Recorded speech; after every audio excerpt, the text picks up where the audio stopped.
Meet Neha Garg, the creative powerhouse behind Studio Jane. With a remarkable 15 years in the design industry, Neha's journey began in an entirely different path as an equity research analyst in finance. After 6 years of crunching numbers and analyzing markets, she took a bold leap of faith to follow her passion for design. Today, she seamlessly combines her expertise in finance with her flair for creativity, running a successful design studio while maintaining a strong financial acumen. Neha's perspective bridges the gap between art and commerce, making her an invaluable resource for designers seeking to navigate the financial side of creative careers. We explore how Neha manages her finances, balances creativity with financial discipline, and shares actionable advice for designers to take control of their own financial journey.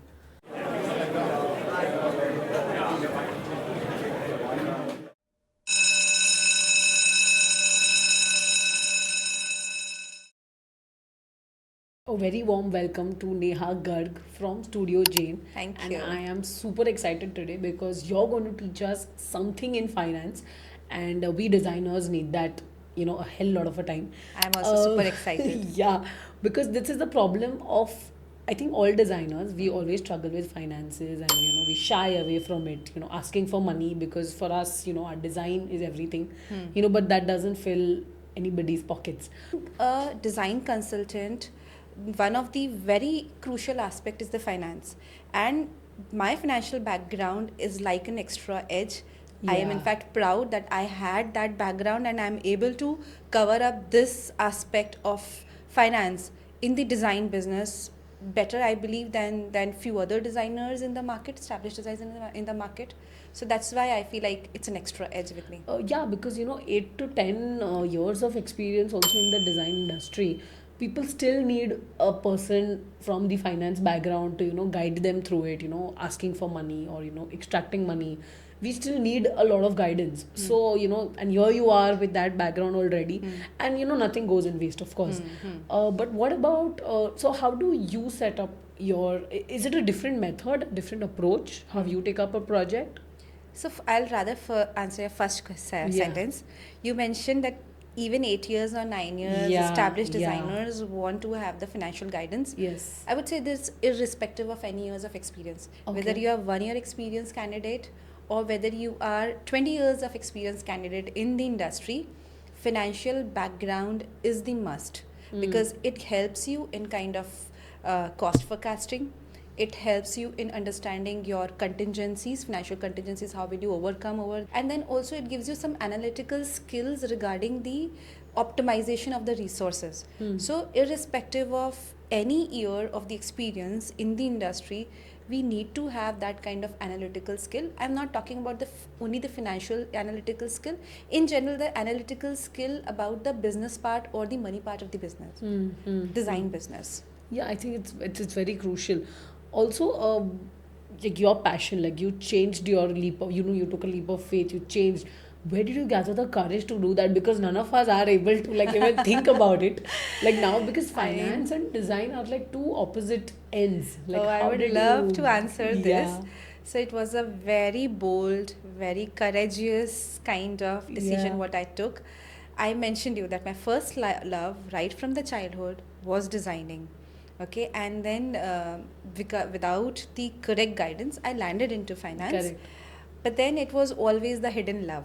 And in search of my ikigai, at one point of time, Wow. on one single day, I decided, okay, I have to It was a have single day single decision. day, very Wow. single day. I'll tell you the entire incident.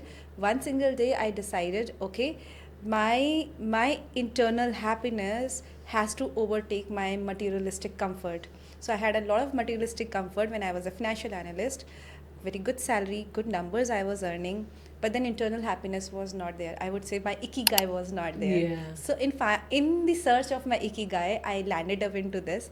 And then one morning, in fact, I was working as a research analyst, financial research analyst. But every day before going to office, I was working somewhere. I was every day before going to office, I used to feel like that why this day is so heavy. I need to have some kind of happiness for myself. One morning, I got up, that time the internet was also not available. I'm Yeah, talking about 2009. 15 years Yeah, back yeah, from now. of course. Internet was not that active. Facilities were not that available. Social media was nowhere, even to the farthest of the lands. And then I just went out, gathering some kind of information about some interior designing colleges. I went out, found out there is a college which can offer me Saturday, Sunday course. Okay, and Monday to Friday I can switch my profession and start working as a designer. So I didn't want to lose upon my years, of the experience. Of experience, So correct. Monday to Friday I was working with some architect designer for my designing, and Saturday, Sunday I was pursuing You're my course. studying. Wow. So it was a That's- very bold decision. The money had the earning has gone from here to here. Yeah, in a and day. then In a day. Wow. I mean, do you have like a mentor or a role model for this, or you just like you are your No, own? no, I proudly say I myself is my role model. Wow. My passion, in fact, I would say, Yeah, and your the perspirations. ikigai moment. I mean, your purpose Yes. was that since the start. Yes. That's My lovely. passion, my perspiration was my biggest inspiration, rather I would say, and biggest mentors for me. Okay. So as we spoke about the project, is your project process a little different than the conventional methods here? See, I would rather say the entire industry is heading towards a lot of professionalism. I'm happy to see that, and I am the part of that. There were the conventional ways when I had seen and then I have heard the architects and the designers going on the site, taking very impromptu decisions, probably making some kind of not documenting the things, taking the decisions on the paper, not on the paper, in fact on the walls itself, that Yeah, they yeah. are sketching on the walls, telling to the laborer to start the work from there itself. But I found out that if everything is documented well in a systematic format and communicated well to the client, it makes lot of difference. Trust, So it he makes knows for what he's paying basically. yes, he's well educated. He knows that what is the process happening, what is the scheduling, what is the costing, what is the status right now, what's next each week. So there has to be reporting basis, daily basis can be internally in the team, weekly basis has to be the client, and otherwise the periodic reporting has to happen to the client. And for that, lot of documentations is required, from your procurement to your finances to the materials to the vendor numbers, who many are coming or not coming on the site, when did they appear, what is the status right now, what is the status of the designing, what is the status of the execution. So everything has to be well documented and to be given to the client. I think that's a very good way of doing it, because sometimes like back end we are doing so much work, but somehow when you're asking for money, client is like what did you do? So it's better to have like a well documented process. That's what you're trying Yes, to say. yes. Like it's better to have like everything, so that yeah, okay, this is the work we've done, this is the docket we've So when you produced. said that client is asking what you have done, Yeah. for that the first document to start with the project is your design document. Okay. You create a design agreement between you and your client. Okay, write down in very clear terms what is the scope of work, against those scope of work, what is the fees what you are taking, and with those, and how this fees is divided into different milestones. So one milestone, that up to this level of work, milestone 1 will be finished. The moment the milestone will finish, you will be receiving the amount. So when you are documenting everything, this is the first step of the documentation. When you are documenting everything, you can show very well to the client, okay, this milestone is finished, we are supposed to receive the money. So client is also not having any kind of ambiguity. We are also clear, and very, roadmap is very clear with us, that where we have to head. Passion, yes, but Passion money, is of there. course. Yes, passion is there, but passion without money Is like nothing. is Of course. the pain. Yeah, it's a pain. Is a I pain. mean, see, because I'll tell you, like, we've heard a lot of young designers say this, that, they took our projects, they took the BOQ estimations, they took the design scheme, and now the client is not good replying to our messages. And, what do we do? Like, what does a young designer do in this case? Like, See, because I he did not understand. take any I terms and understand conditions. from the point of view of the young designer, because I was once also there. Yeah. Now it's been 15 years. I am in the industry.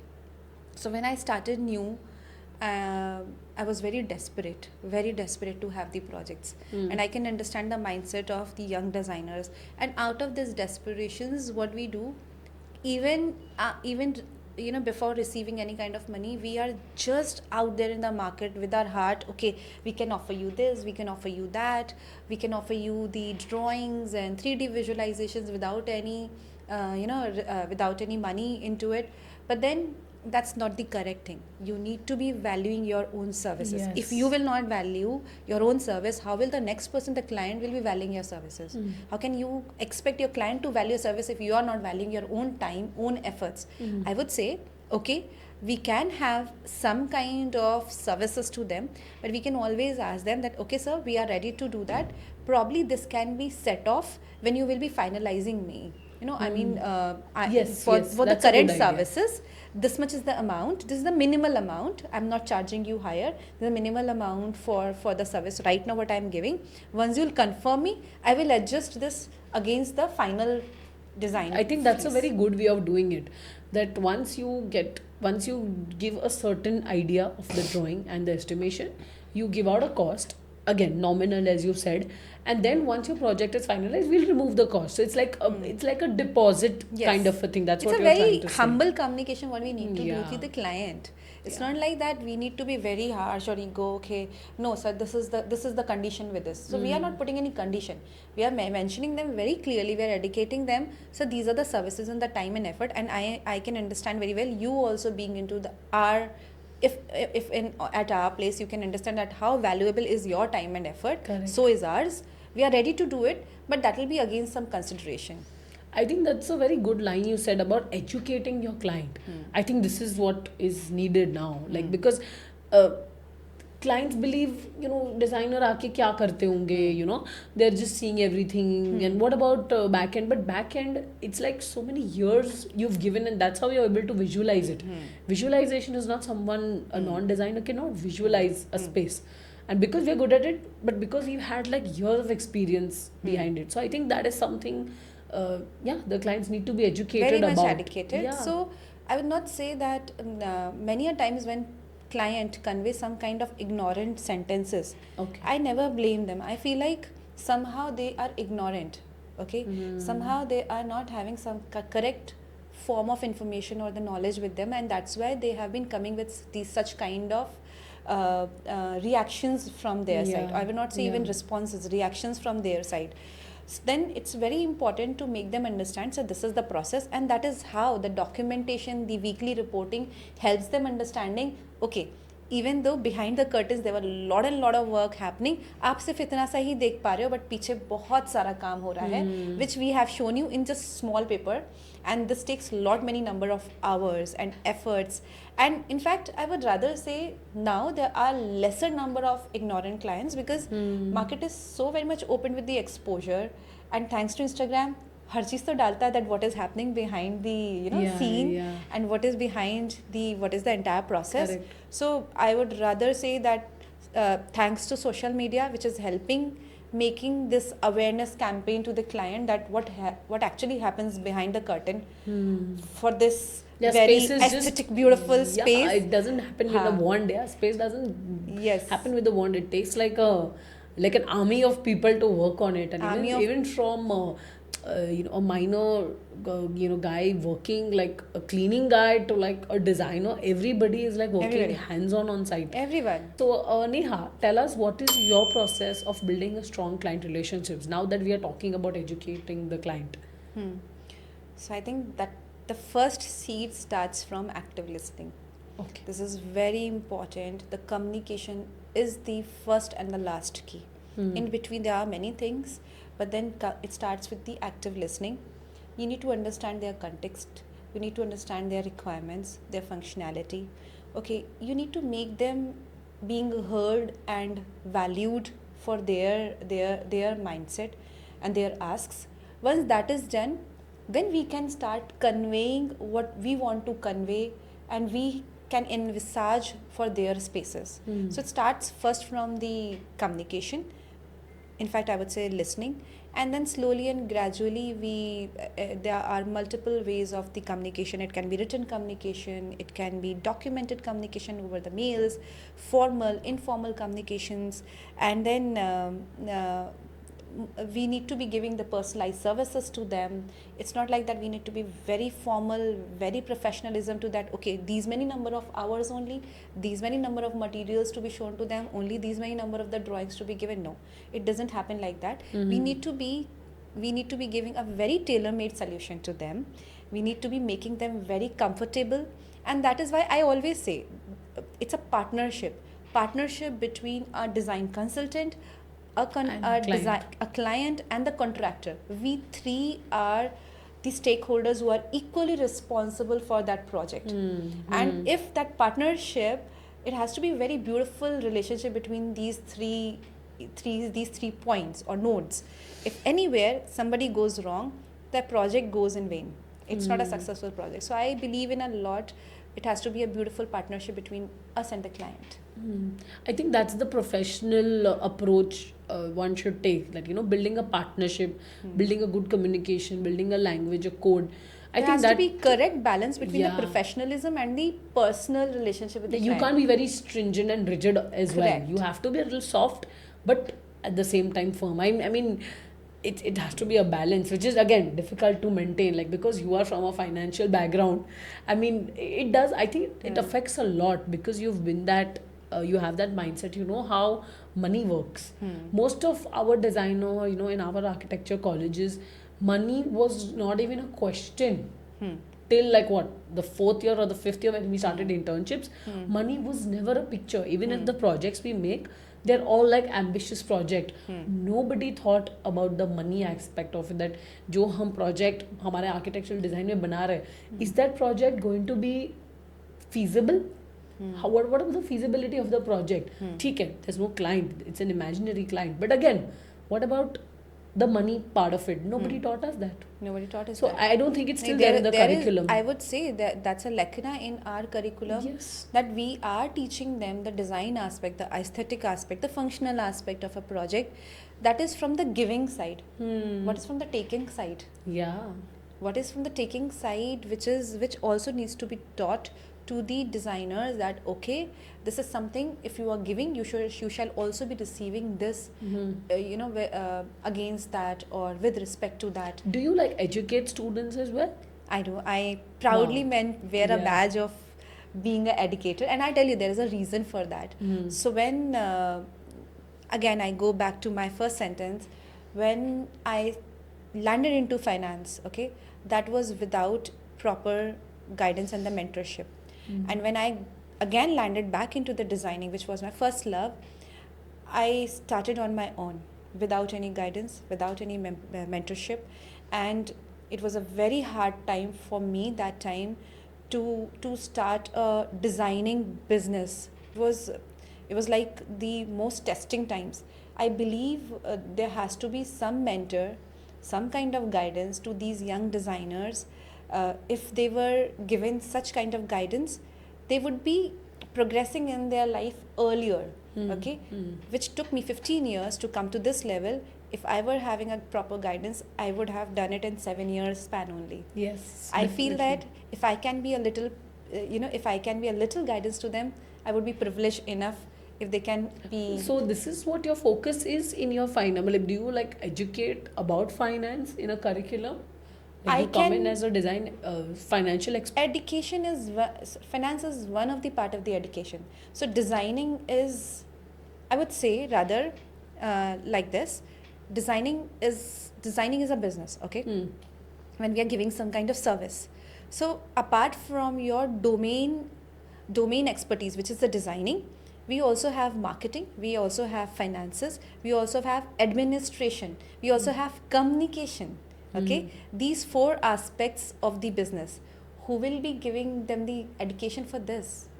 There has to be correct guidance to the aspirants who can look after all these 4 aspects. So I would love to educate, I would love to, focusing on all these 4 aspects of the design business, so that they can come up as a better designer. Correct. In their careers. Yeah, I mean, of course, public relations. I mean, you have client relationships. Yes. Or administration work, emailing. Yes. Company letterheads, agreements. All Yes. this is a part. It's nowhere close to designing. Plus maintaining your visibility, talking to a client, the way you communicate, Correct. etiquette. 100 things are involved in a project. I mean, it's not like Innumerous. you're just like designing and Innumerous. giving No. out on an email. No, how to write an email. Forget. Uh, I mean, I think that's also a skill which has to be taught. So I tell you, there Yeah. was an incident. Hmm. I went to one of the college, and I was talking to the students, and I asked them that what all subjects do you have? Yeah. So designer student, they mentioned they have communication as a subject. So I Yeah, said, they what do. are you taught in your communication? So they said that okay, there was one exercise when they were asked to keep the book on their head, and they were asked to walk. So when I was like, how does that relate to the communication? So that they were saying that this will give you the confidence. So when I was like, there are multiple aspects which are beyond these exercise as a design communication. Where is that is missing in our education? That's a lacuna in our education, that they are not getting the correct way of the communication to the to to every stakeholder of a business process, whether it's a blue collared labor or your white collared client, or even to your multiple peers, or team members, or the vendors, or even for your marketing agencies, or how you're communicating in the public spaces. There are multiple requirements of the communication this day is the vital. We cannot afford to miss upon this. And there's a lot of gap in our education system on this part of the designing. Yes, that's a very good point that you've raised. Also, education is like one thing, and extracting money is one thing. So, any tips on how, like, see, I think just before the podcast, I was talking to you about it. And, I had this one client, and, I'm not able to talk about it and about the money. So, how do you not shy away being a designer? I know this has been such Yeah. a pain point, even for the aspirants, even for the established designers. Extracting money for your efforts on the correct time from the client is a very difficult task. We many a time shy away. We do not shy away by giving the for giving the efforts for the projects, but when it comes for asking for money, we literally shy away. But then I believe we should not be. Definitely, we should not be. We should learn to say no, a humble no, to the client, for they also say us no, and we also have the equal right to say no to them. There is a partnership happening, right? It's not that Yeah, you mentioned it's a partnership. It's a partnership. It's not like daunting thing that somebody is daunting us and we are just doing the efforts for them. That's the phase is gone. It's a very clear partnership between us and the client. And for that, if that partnership is happening, the documentation of this partnership, which is called design agreement, is a very vital document. Yeah. When you write that, you have the milestones for your payments. The moment you clear off your milestone, you will be receiving the money against that. Because you have that clear communication, Yes. you will not find it difficult. Yes. I mean, yeah, I think that's a very good advice that you've given, at least the aspirants and the young designers out there. See, established, yes, they do have those sources also. They can obviously hire a person for this. But yeah, how young designers, like you had been a designer you're Yes. like the one-man show for your admin part, your relations part. You're like a one-man show. Like most of them, we don't have so many people we working. always say ourselves C2C. You know what is C2C? Yeah. Chaprasi to chairman. Yeah. Oh my God. Yeah. So, दिखाते हैं कि oh we do this, we do that, we are a multidisciplinary studio, but at the end we're like one person sitting in the this laptop. is C2C is called multidisciplinary situation, where you Yeah. are chaprasi also, where you are chairman also. Yeah. You have to be wearing the hat of every Yes. every aspect of the work, every aspect of the. You can't shy away from, if you're not shy away of sitting into the star-rated hotels and talking to the client. We should also not be shying away being on the site at the dirty or the dusty sites and sitting with the laborer and then explaining them. So it's everything together. I think that humbleness should be there in both the aspects. Has to like be. nowadays we go to networking events, like we are like nicely suited up and we are talking to someone, we are like, oh my god, this is happening. Back end पे पता है कि हम सुबह ही site पे वो गंदे dust words निकाल But के that आए, is what's called the communication. Yeah, No, I think that's called the visual communication. Yeah. When you are जैसा देश वैसा भेष. When you are surrounded with those learned and then polished people, you dress up like that. That's your visual communication. And when you are with your laborer, if you will be like very polished and then your You're not workers going to are sit so there then or how something laborer like will be that. comfortable with you talking about their personal challenges what they are facing on the site. You need to be like them on the site, then you can be you will be a successful entrepreneur. Correct. When you can understand the aspects of both, when you Because can have a visual communication also apart from the yeah, written of communication and course. the verbal communication. Like front end, back end, you have to be at it. I mean, I think that's what an Yes. entrepreneur is. And I think design is not just design, it's a business, as you said correctly. Exactly. You're an entrepreneur, you're a businessman. Yeah. Any last piece of advice that you would like to give the young designers out there? The first and the foremost, hard work. There is no shortcut for that. We need to be there on the ground all the time. That is one thing. And yes, being ethical is one point. It may not give you the fruits in the shorter term, but trust, it gives a lot of help in the longer term. So be ethical, be hardworking. Don't poach each other's projects. I mean, it happens we because should. see, as you, I think in the podcast also you said, for one job there are like 5 designers out there, ratio wise, because I mean the industry is too open, the industry is too huge, and even there are a lot of contractors also. Their sons, their daughters are going to colleges. They've also become like part-time designers, you can say, because most of their contractors have their background they have, and they want their daughters and sons to become designers. So they are a large part of this industry because they have a good backing, they have good contacts already in the field with vendors. So this is what I've seen, and because they are not into professionalism, the work ends up happening, it's incomplete or sometimes it's not done, and then there is a change of designers happening on site. And sometimes I've even heard incidents and stories that there are 3 or 4 designers involved in a site. Like Really? one site, and there are 3 or 4 designers already involved Oh on my site. god! Oh my god! And that too different designers, and all 3 of them are, I don't know what communication is happening. I Yeah. actually have this incident. I've seen it I've seen it first time, because So I I'm in always this say, so field. there cannot be multiple master of a Yeah. project. Yeah. There has to be one master. And even to the when it comes to the client, when you ask for that, how do you communicate to the clients?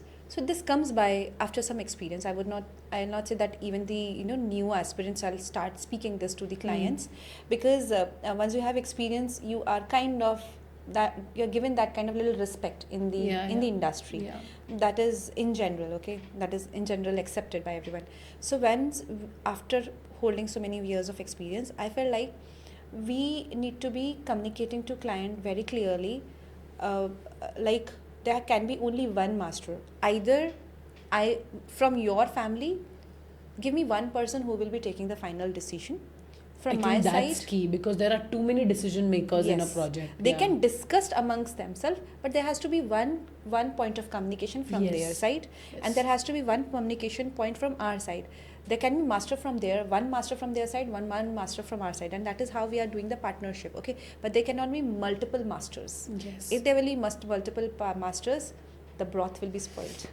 Curious, since the time you've come, like you're Neha Garg, and studio is called Studio Jane. Like, what is the story behind this? So though it's a very simple thing, Studio Jane has derived from the initials of January and Neha.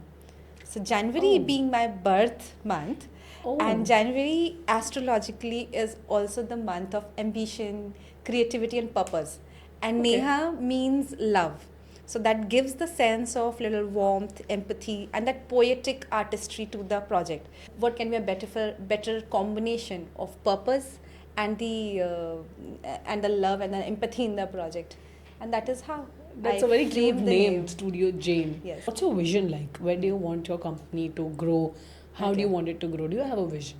Yes, I do have. So we basically are focusing on ultra high-end residences and hospitality projects, and we are also venturing into the villas. Okay. And with this, we are envisaging to have expanded team also of 25 members from 15 in next 3 to 4 years. And that is how I'm visioning and getting towards that. And yes, a lot of international and national recognitions. Yes, I think that's I mean, you have got a couple of awards. I mean, your category is such. You've been recognized already, but yeah, I mean, hope so. This 2025 Multiple is going to be perfect for you. So my shoulder is still lot of available. It's available for many batches in the stars.